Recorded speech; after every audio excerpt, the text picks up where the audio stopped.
जय हिंद दोस्तों, आप सभी का स्वागत है इस ऑफिशियल चैनल पर जहां पर मैं आप सभी को इंग्लिश ग्रामर सिखा रहा हूं। इस वीडियो में हम टेंस के अंतर्गत पास्ट इंडेफिनिट टेंस के इंट्रोगेटिव सेंटेंस और डब्ल्यूएच टाइप इंट्रोगेटिव सेंटेंस को ट्रांसलेट करना सीखेंगे। तो आइए स्टार्ट करते हैं।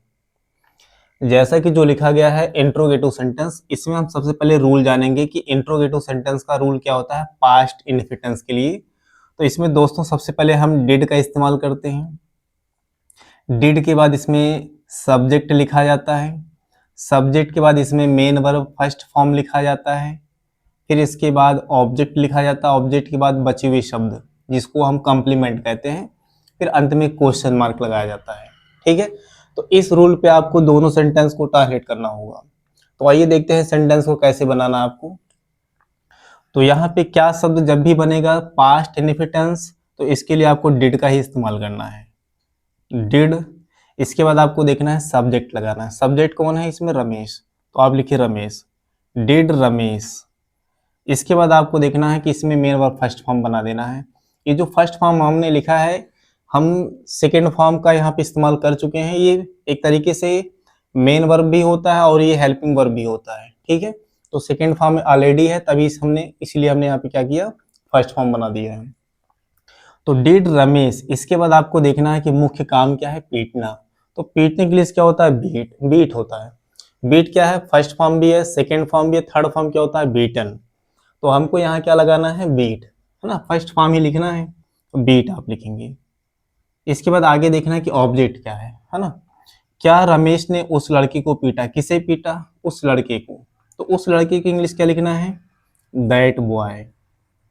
और अंत में क्या लगाना है? Question mark. ठीक है, अब हम अगले सेंटेंस की ओर आगे बढ़ते हैं। अगला सेंटेंस क्या लिखा है? क्या मैं अपनी बांसुरी लाया। इसे कैसे बनाना है? क्या शब्द शुरुआत में आ रहा, तो आप डिड लिखिए। डिड के बाद आप देखिए सब्जेक्ट ही लिखना है आई। इसके बाद काम क्या है? लाना। तो लाने के लिए क्या होता है? ब्रिंग। तो आप लिखेंगे यहाँ पे ब्रिंग। डिड आई ब्रिंग, है ना। क्या मैं लाया। क्या लाया? अपनी बांसुरी। तो अपनी बांसुरी इस सेंटेंस में क्या है? ऑब्जेक्ट है। तो आप इसको कैसे लिखेंगे? Did I bring my flute, और अंत में क्वेश्चन मार्क लगाना है। तो दोस्तों इस तरह से इंट्रोगेटिव सेंटेंस को आपको ट्रांसलेट करना होता है। इसके अलावा मैं अभी आपको होमवर्क में 4 वाक्य ट्रांसलेट के लिए दूंगा। ठीक है, जो कि इंट्रोगेटिव सेंटेंस का होगा और डब्ल्यूएच टाइप इंट्रोगेटिव सेंटेंस का होगा। अब हम आगे बढ़ते हैं कि डब्ल्यूएच टाइप इंट्रोगेटिव सेंटेंस को हमको कैसे अनुवाद करना है। तो दोस्तों इसमें विशेष बात यह है कि जो इंट्रोगेटिव सेंटेंस होगा डब्ल्यूएच टाइप का, उसमें प्रश्नवाचक शब्द बीच में आता है। तो उसकी इंग्लिश हमको सबसे पहले लिखनी होती है। जैसे यहाँ पे देखिए प्रश्नवाचक शब्द बीच में आ रहा है, यहाँ भी आ रहा है। तो पहला इसका रूल कैसे बनाना आपको, आपको जैसे ट्रांसलेट करना है तो इसमें सबसे पहले डब्ल्यूएच वर्ड आता है, यानी कि प्रश्नवाचक शब्द। फिर आप ध्यान दीजिएगा कि यही सारा का सारा रूल जो इंट्रोगेटिव सेंटेंस में रहता है, यही उठा के वहां पे रख देंगे, है ना।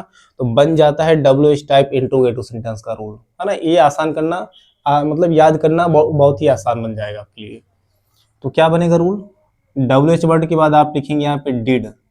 डिड के बाद सब्जेक्ट। सब्जेक्ट के बाद मेन वर्ब फर्स्ट फॉर्म। इसके बाद ऑब्जेक्ट, फिर बचा हुआ शब्द यानी कि कंप्लीमेंट, फिर क्वेश्चन मार्क लगाना है। तो दोस्तों कुछ ऐसी भी बातें रहती हैं जैसे इंट्रोगेटिव सेंटेंस में और डब्ल्यूएच टाइप इंट्रोगेटिव सेंटेंस में क्वेश्चन मार्क लगाना जरूरी होता है। ठीक है, अब हम देखते हैं कैसे बनाना है। जैसे इसमें 2 सेंटेंस लिखे हैं, कैसे अनुवाद करना है। पहला सेंटेंस लिखा है उसने यह प्रश्न कैसे हल किया। तो बीच में प्रश्नवाचक शब्द आ रहा है, उसकी इंग्लिश आपको सबसे पहले बनानी है। इसको आपको लिखना है हाउ। इसके बाद आप देखिए हेल्पिंग वर्ब लगा देना है डिड। How did. इसके बाद देखिए क्या लगा रहा, सब्जेक्ट। तो सब्जेक्ट इसमें कौन है? उसने। उसने यानी कि यहाँ पे वह, है ना। तो वह की इंग्लिश क्या बनता है? ही। हाउ डिड ही।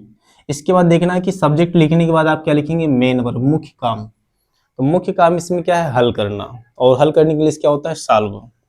तो हाउ डिड ही सॉल्व, है ना। उसने कैसे हल किया है, इतना ट्रांसलेट हो गया। क्या हल किया, ये क्या आपका ऑब्जेक्ट है ना। तो इसमें आप कैसे बनाएंगे? फर्स्ट फॉर्म हो गया, इसके बाद ऑब्जेक्ट इसमें क्या है? यह प्रश्न। तो आप लिखेंगे इसको दिस क्वेश्चन, और सबसे अंत में क्या लगाना है, इसमें क्वेश्चन मार्क लगा देना, क्योंकि इसमें कॉम्प्लीमेंट नहीं है ना। अगला सेंटेंस जो इसमें बनता है, मोहन ने कितना दूध पिया, इसे कैसे आपको बनाना है। तो मैंने एक वीडियो में कितना जब शब्द आता है तो आपको दो शब्द बताया था कि इंग्लिश में कैसे लिखा था, एक हाउ मच, एक हाउ मेनी। तो हाउ मच का प्रयोग कब करते हैं और हाउ मेनी का प्रयोग कब करते हैं, उस वीडियो को आप देख के पता कर लीजिएगा, ठीक है। तो यहाँ पे जैसे लिखा है कितना दूध, तो इसको एक साथ आपको लिखना है पूरा। तो कैसे बनाएंगे आप लिखेंगे इसको हाउ मच, इसके बाद मिल्क, ठीक है, कितना दूध। फिर आपको नियम के हिसाब से चलना है, डिड। डिड लिखने के बाद आप क्या लिखिए, सब्जेक्ट आ रहा है ना। तो सब्जेक्ट कौन इसमें है, मोहन, मोहन ही काम कर रहा है, तो लिखिए मोहन। इसके बाद आप देखिएगा सब्जेक्ट लिखने के बाद क्या करना है, मेन वर्ब, मुख्य काम क्या इसमें है ना, पीने की बात है, हाँ, दूध पीने की बात। तो दूध पीने की इंग्लिश क्या होता है, यहाँ पे लिख दिए ड्रिंक, ड्रिंक लिखना है, ठीक है, ड्रिंक। इसके बाद आप लगाइए क्वेश्चन मार्क। तो दोस्तों इस तरह से इंट्रोगेटिव सेंटेंस के और WH टाइप इंट्रोगेटिव सेंटेंस के वाक्यों को ट्रांसलेट करना होता है। मिलते हैं नेक्स्ट वीडियो में, जहां पर मैं आपको पास्ट इंडेफिनिट टेंस तो कंप्लीट हो चुका है, अगले वीडियो में हम पास्ट कंटिन्यूअस टेंस के बारे में फुल कंसेप्ट समझेंगे। तब तक के लिए आप सभी का धन्यवाद।